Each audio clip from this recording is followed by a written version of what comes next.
Lit kod kuyo kwako gweng' Manyangali mayudore ka chung' bura ma Bumula e kaunti ma Bungoma bang' rawera ma jahigni 16 ma jaklas 9 e skund sekondari ma St. Kizito Mayanja wito ngimane kaluwore gi muoch mar Miruti.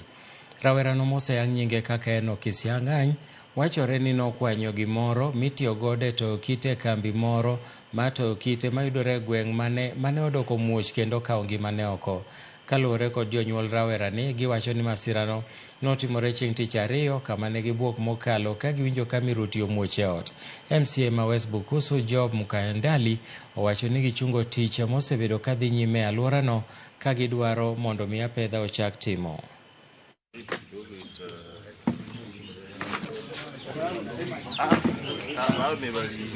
Tukasikia tu kiti inalipuka, mlipuko mkubwa sana. Tulikuwa na mama yake, na vile aliingia kwa nyumba alipata kijana ametupwa kwa sakafu. Nyumba inakuja moshi tu peke yake, imepasuka, vioo imepasuka, na mtoto alikuwa amekatika mkono wa kushoto, tumbo imechipuka, chicha hakuna, mtoto akaaga dunia.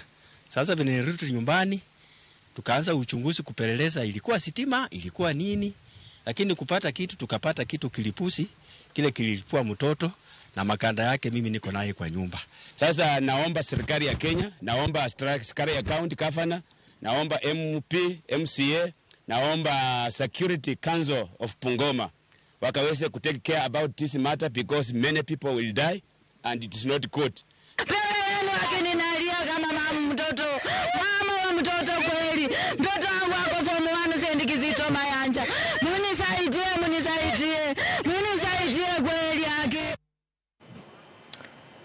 En wach malit ahinya kwa Ramogi, kaluwore gi tho motimoreno, en wach malit ahinya. Kapok adhi e yweyo aneno ka jaroso japenja na penji mondo